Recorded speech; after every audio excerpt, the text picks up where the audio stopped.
नमस्कार दोस्तों, स्टडी समझती चैनल पर आप सभी लोग का स्वागत है। और हम लोग देख रहे हैं घटना चक्र के माध्यम से करंट अफेयर। और आज हम लोग देखेंगे शरीर एवं स्वास्थ्य विषयक वैज्ञानिक गतिविधियां।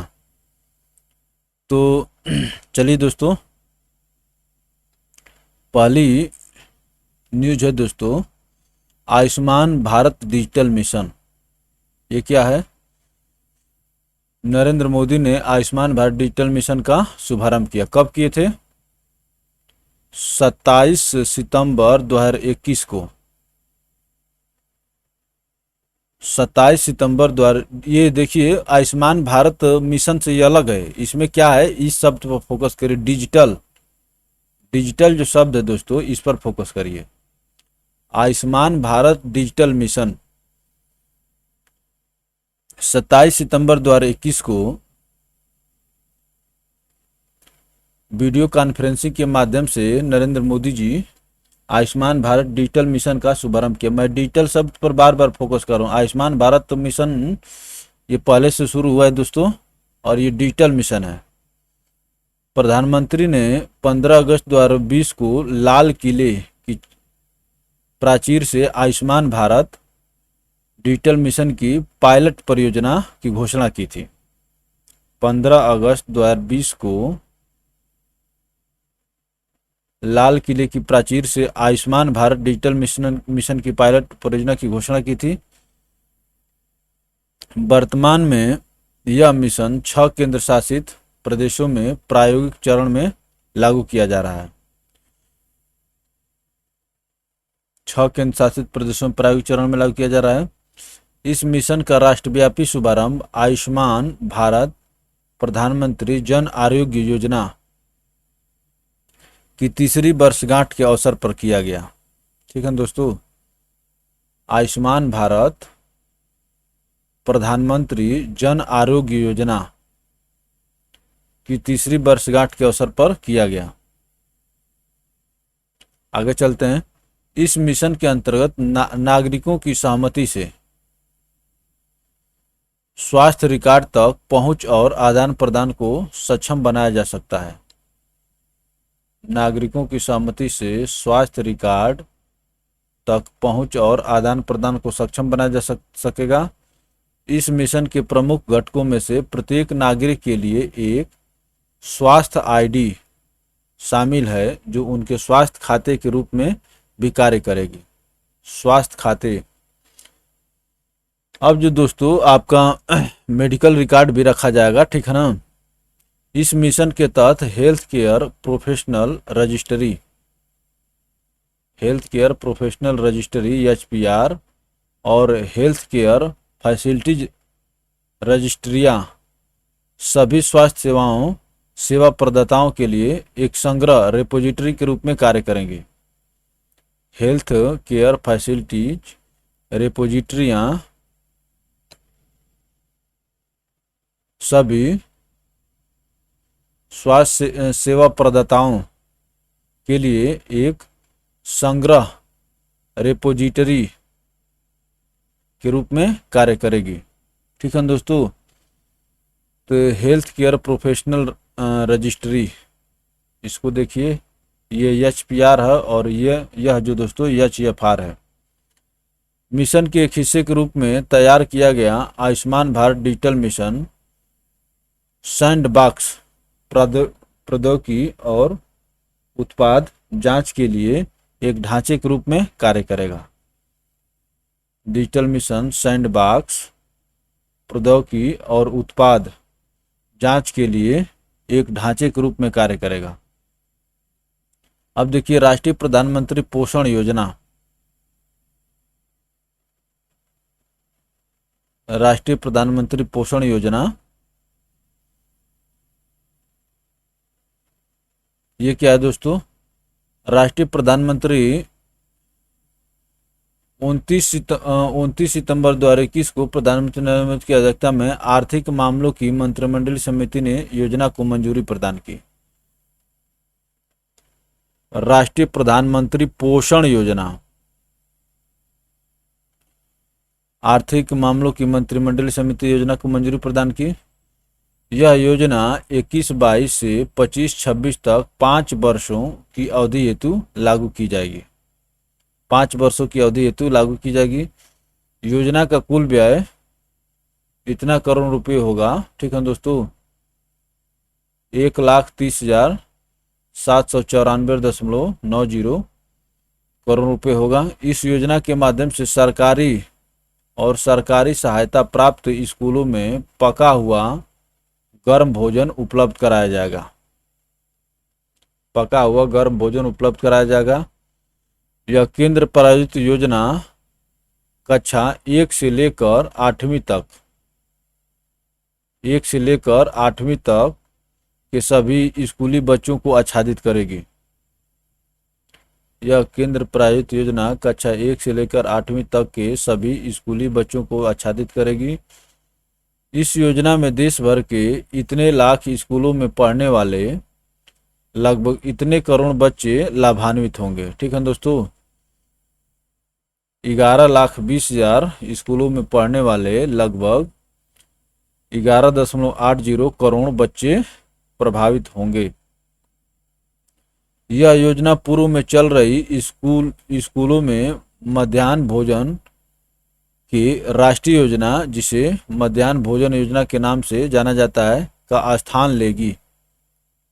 ठीक है दोस्तों, स्कूलों में मध्याह्न भोजन के लिए राष्ट्रीय योजना, जिसे मध्याह्न भोजन योजना के नाम से जाना जाता है, क्या स्थान लेगी। तो ये शुरू कब हुई दोस्तों? 29 सितंबर 2021। देखिए हम लोग जस्ट अभी अक्टूबर में देख रहे हैं और ये सितंबर तक इसमें न्यूज कवर है, हम लोग जो मैगजीन देख रहे हैं। तो 29 सितंबर 2021 को ये योजना लॉन्च हुई है, राष्ट्रीय प्रधानमंत्री पोषण योजना। चलिए आगे चलते हैं।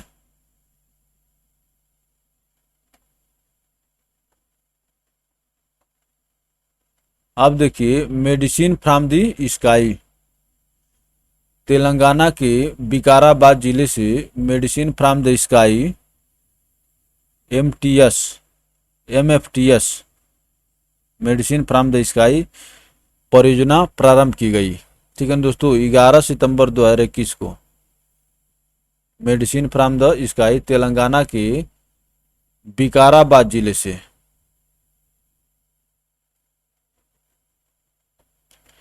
इस परियोजना के लॉन्च होने के साथ तेलंगाना टीकों वैक्सीन से युक्त पेलोड की आपूर्ति के लिए दृश्य सीमा से परे, बियॉन्ड विजुअल रेंज, दृश्य सीमा से परे ब्लोस उड़ान शुरू करने वाला देश का पहला राज्य बन गया। ठीक है दोस्तों, दृश्य सीमा से परे बीभीलोस उड़ान करने वाला देश का पहला राज्य बन गया। परियोजना के तहत ड्रोन के माध्यम से दूरस्थ ग्रामीण क्षेत्रों में दवाएं, टीका व रक्त की आपूर्ति करना है। परियोजना के तहत ड्रोन के माध्यम से दूरस्थ ग्रामीण क्षेत्रों में दवाएं, टीका और रक्त की आपूर्ति करना है। दवा वितरण हेतु 8 वितरण भागीदार इस परियोजना में शामिल हैं, जैसे ब्लू डार्ट मेड एक्सप्रेस,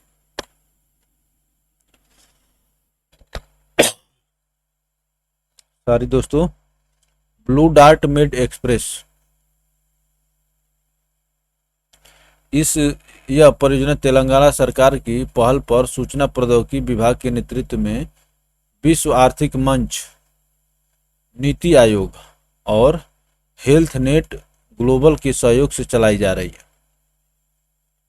यह परियोजना तेलंगाना सरकार की पहल पर सूचना प्रौद्योगिकी विभाग के नेतृत्व में विश्व आर्थिक मंच, नीति आयोग और हेल्थ नेट ग्लोबल के सहयोग से चलाई जा रही है। ये थी दोस्तों मेडिसिन फ्रॉम द स्काई योजना। चलिए आगे चलते हैं। हृदयाघात शोध हेतु भारत का पहला बायो बैंक। 5 अगस्त 2021 को विज्ञान एवं प्रौद्योगिकी मंत्रालय द्वारा Shri Chitra Tirunal institute for medical sciences and technology, Thiruvananthapuram, Kerala में भारत के पहले हृदयाघात शोध bio bank, national heart failure bio bank, national heart failure bio bank का उद्घाटन किया गया। यह भविष्य के उपचारों के लिए एक मार्गदर्शक के रूप में रक्त बायोप्सी और नैदानिक आंकड़े एकत्र करेगा। भविष्य के उपचारों के लिए एक मार्गदर्शक के रूप में रक्त बायोप्सी और नैदानिक आंकड़े एकत्र करेगा। यह भविष्य के उपचारों और प्रौद्योगिकियों के विकास में मार्गदर्शन करने में सहायक होगा।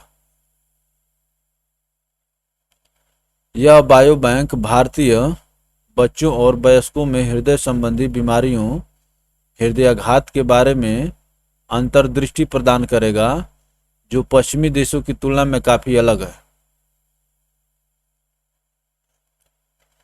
यह आणविक तरीकों को समझने में बहुत मददगार साबित होगा और हृदयाघात के कारणों की पहचान, निदान और उपचार में सुधार करेगा। यह भारत एवं विदेशों में अनुसंधान की सुविधा प्रदान करेगा। इसकी भंडारण सुविधाओं में -20 से एवं -80 डिग्री मैकेनिकल फ्रीजर और एक तरल नाइट्रोजन भंडारण प्रणाली शामिल है, जो -140 डिग्री सेल्सियस पर जैव नमूने कई वर्षों तक संग्रहित कर सकती है, कई वर्षों तक संग्रहित कर सकती है। Shri Chitra Tirunal institute for medical sciences and technology स्थित बायो बैंक ने हाइपरट्रॉफिक कार्डियोमायोपैथी में सहयोगात्मक अनुसंधान के लिए इनस्टेम बेंगलुरु के साथ एक समझौते पर हस्ताक्षर किए हैं, जो दिल की मांसपेशियों को फूलने से संबंधित है। इनस्टेम बेंगलुरु के साथ एक समझौते पर हस्ताक्षर किए हैं, जो दिल की मांसपेशियों के फूलने से संबंधित है। चलिए देखिए दोस्तों, आगे चलते हैं।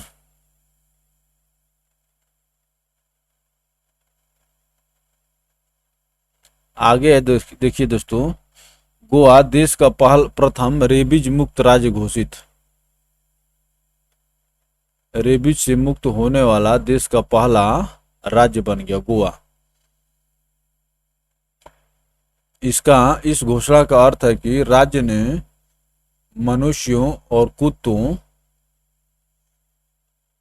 दोनों में रेबीज विषाणु के संक्रमण पर नियंत्रण कर लिया है।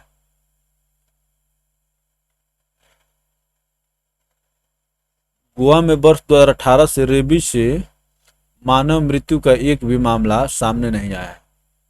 रेबीज से मानव मृत्यु एक भी मामला सामने नहीं आया। गोवा में रेबीज नियंत्रण का कार्य मिशन रेबीज परियोजना द्वारा किया गया है, जिसे केंद्र सरकार के अनुदान के माध्यम से संचालित किया जा रहा है। मिशन रेबीज परियोजना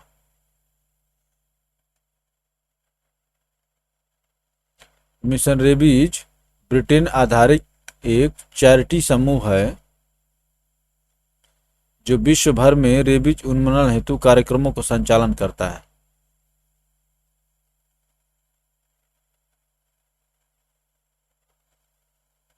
वर्ष 2013 में भारत में इस मिशन की शुरुआत हुई, जो विश्व में रेबीज का एक हॉट स्पॉट है। भारत में इस मिशन की शुरुआत हुई, जो विश्व में रेबीज का एक हॉट स्पॉट है। विश्व स्वास्थ्य संगठन ने यूनाइटेड अगेंस्ट रेबीज, देखिए यही हिंदी अंग्रेजी में अंतर है दोस्तों। यूनाइटेड अगेंस्ट रेबीज पहल के माध्यम से विश्व पशु स्वास्थ्य संगठन OIE और संयुक्त राष्ट्र खाद्य एवं कृषि संगठन के साथ वर्ष 2030 तक कुत्तों के कारण रेबीज से मानव मृत्यु को समाप्त करने का लक्ष्य निर्धारित किया गया है। क्या कह रहा है कि विश्व स्वास्थ्य संगठन ने यूनाइटेड अगेंस्ट रेबीज की पहल के माध्यम से विश्व पशु स्वास्थ्य संगठन और संयुक्त राष्ट्र खाद्य एवं कृषि संगठन के माध्यम से द्वारती तक कुत्तों के कारण रेबीज से मानव मृत्यु को समाप्त करने का लक्ष्य निर्धारित किया गया है। रेबीज दोस्तों एक विषाणु जनित रोग अर्थात तो वायरस से होने वाला रोग है। अलर्किया जलांतक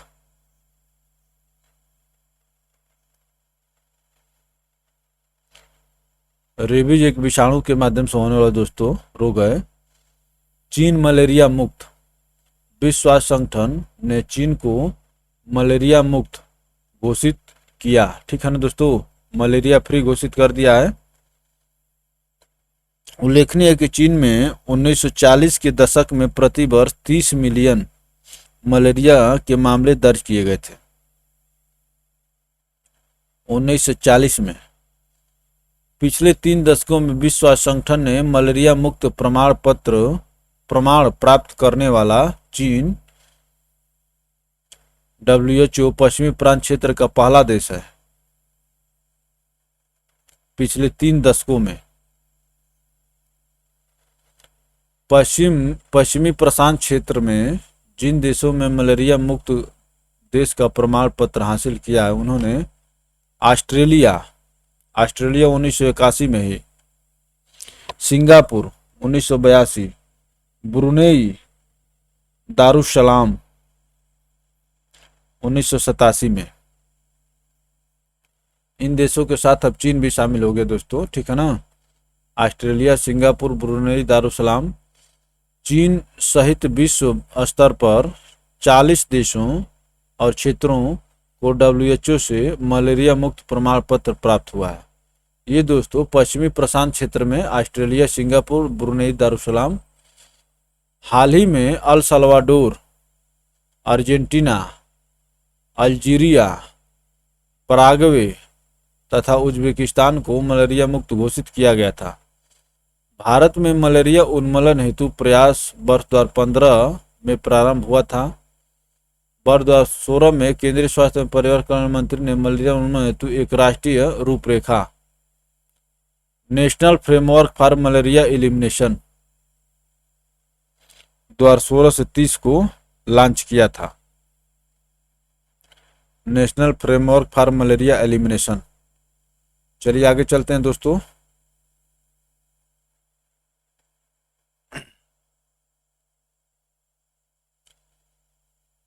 जुलाई 2017 में मंत्रालय द्वारा मलेरिया उन्मूलन हेतु राष्ट्रीय रणनीतिक योजना national strategic plan for malaria elimination 17 से 22 को लॉन्च किया गया था, जुलाई 2017 में। वैसे दोस्तों भारत द्वारा 30 तक मलेरिया मुक्त होने का लक्ष्य रखा है।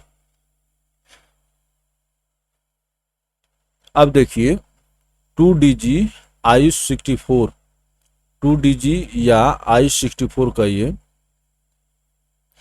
मई 2021 में drugs controller general of India ने कोविड-19 महामारी की दवा anti covid drug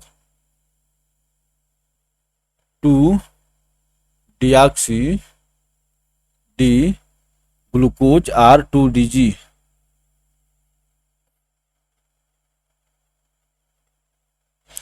D glucose R2DG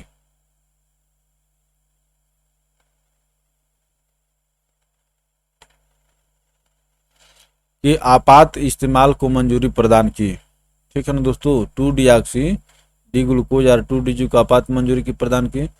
रक्षा अनुसंधान एवं विकास संगठन की प्रयोगशाला institute of nuclear medicine and allied sciences द्वारा 2DG दवा का एक एंटी कोविड-19 चिकित्सीय अनुप्रयोग विकसित किया गया है। इनमास ने यह कार्य रेड्डी लेबोरेटरी हैदराबाद के सहयोग से किया है, ठीक है दोस्तों। यह दवा वायरस से संक्रमित कोशिकाओं में संग्रहित हो जाती है कोशिकाओं में संग्रहित हो जाती है तथा वायरस के संश्लेषण और ऊर्जा उत्पादन को रोककर वायरस को विकसित होने से रोक देती है। मई 2021 में आयुष मंत्रालय द्वारा Ayush 64 poly herbal Ayurvedic drug और काबासुरा कुडिनीर सिद्धा ड्रग काबासुरा कुडिनीर औषधियों के राष्ट्रव्यापी वितरण पर का अभियान शुरू किया था।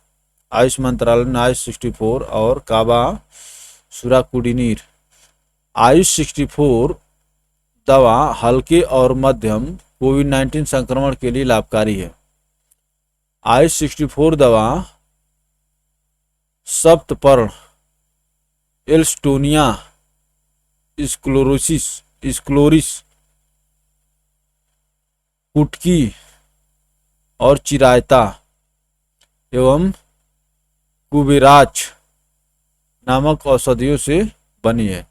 ठीक है ना दोस्तों, ये कह रहा है कि आयुष 64 दवा जो दोस्तों सप्तपर्ण जिसको आल्स्टोनिया, उसके बाद दोस्तों पिक्रोराइजा कुरोरा, स्वर्टिया चिरायता और पिनिया क्रिस्टा कुबेराच नामक औषधियों से बनी है। आयुष 64 औषधि को आयुष मंत्रालय की केंद्रीय आयुर्वेद विज्ञान संस्थान द्वारा विकसित किया गया है। इस दवा को लेने की सलाह आयुष एवं योग आधारित नेशनल क्लिनिकल मैनेजमेंट प्रोटोकॉल द्वारा भी दी गई है। ये दोनों दवाएं कोविड-19 मरीजों के लिए लाभकारी हैं। कौन कौन सी दवा दोस्तों? 2DG और आयुष 64।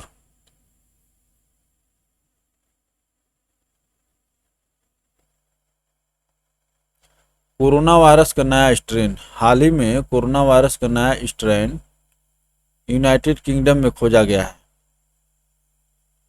यूके में मिले कोरोना वायरस के नए स्ट्रेन को UVI 2020-12-01 या B117 नाम दिया गया है। UVI 2020-12-01, ठीक है दोस्तों, या B117 नाम दिया गया है। सर्वप्रथम भारत में चिन्हित किए गए कोरोना वायरस के स्वरूप वेरिएंट B1 617 और वो देखिए दोस्तों इसको 117 कह सकते हैं। तो ब्रिटेन में दोस्तों 117 और भारत में दोस्तों 16-17 को विश्व स्वास्थ्य संगठन ने 10 मई 2021 को वैश्विक चिंता के रूप में वेरिएंट ऑफ ग्लोबल कंसर्न के रूप में वर्गीकृत किया। मई 2021 में विश्व स्वास्थ्य संगठन ने सर्वप्रथम भारत में खोजे गए कोरोना वायरस के संस्करण, ठीक है दोस्तों, भारत में खोजे गए कोरोना वायरस के संस्करण B16-17-2 को डेल्टा नाम दिया है। तो दोस्तों B16-17-2 को डेल्टा नाम दिया गया है। और ब्रिटेन का क्या हो गया? B117।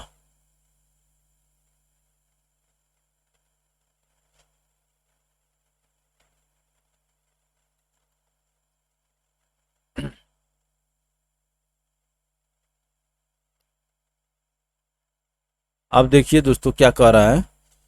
सर्वप्रथम यूके में खोजे गए कोरोना वायरस के B117 संस्करण का WHO द्वारा दिया गया नाम अल्फा है।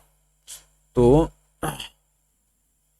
इसका दोस्तों नाम अल्फा नाम दिया गया है और भारत वाले को बीटा नाम दिया गया है। डेल्टा। दक्षिण अफ्रीका में खोजे गए कोरोना वायरस के B1351 संस्करण को WHO द्वारा बीटा नाम दिया गया है। दक्षिण अफ्रीका बीटा, तो देखिए ब्रिटेन अल्फा, दक्षिण अफ्रीका बीटा और भारत जो है दोस्तों डेल्टा। सर्वप्रथम ब्राजील में खोजे गए कोरोना वायरस के P1 संस्करण को WHO द्वारा दिया गया नाम गामा है।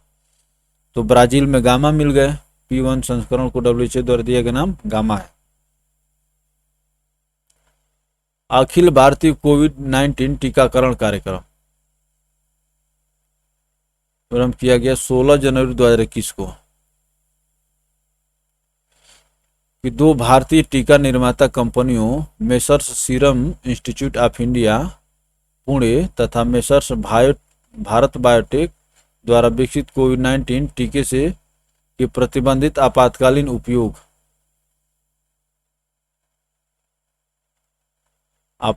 उपयोग को भारतीय औषधि महानियंत्रक DCGI द्वारा 3 जनवरी 2021 को मंजूरी प्रदान की गई थी। सीरम इंस्टीट्यूट ऑफ इंडिया द्वारा विकसित रिकम्बिनेंट चिंपैंजी एडिनोवायरस वेक्टर कोविड-19 टीका कोविशील्ड है।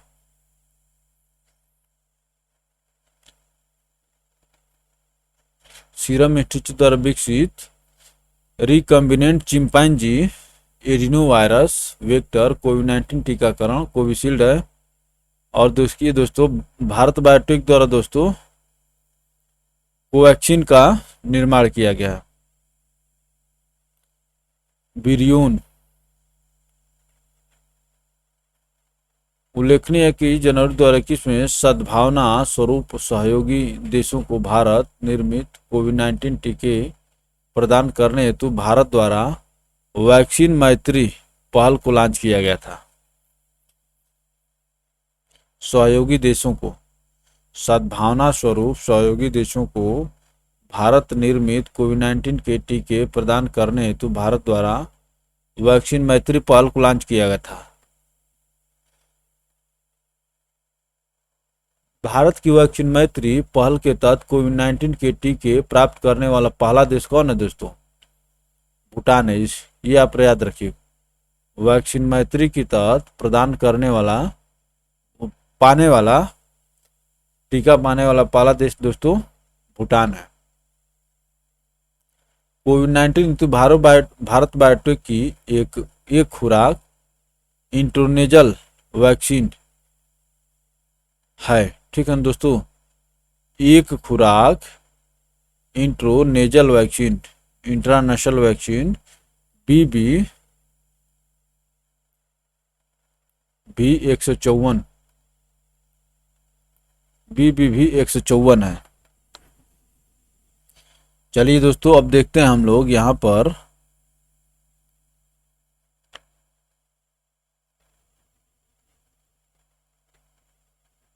ये देखिए यहाँ पर विभिन्न देशों द्वारा बनाई गई वैक्सीन के बारे में बताया गया आपको।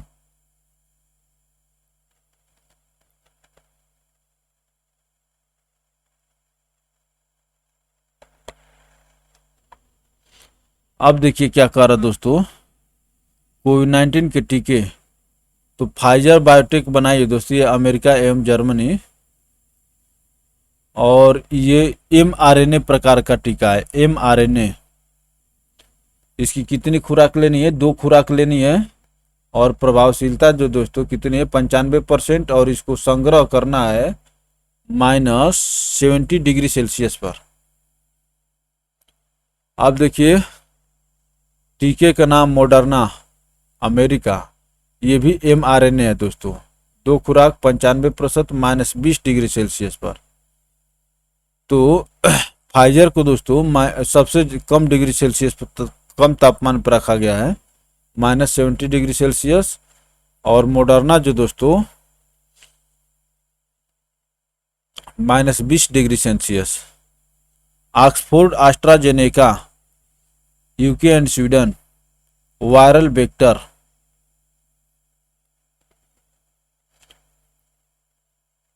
2 से 8 डिग्री सेल्सियस पर रखना है दोस्तों। स्पुतनिक 5 रूस ने बनाया है वायरल वेक्टर, और 2 से 8 ये सभी हैं दोस्तों, ठीक है ना। कोरोना वैक ये चीन बनाया है। कोरोना वैक जो दोस्तों इनएक्टिवेटेड वायरस,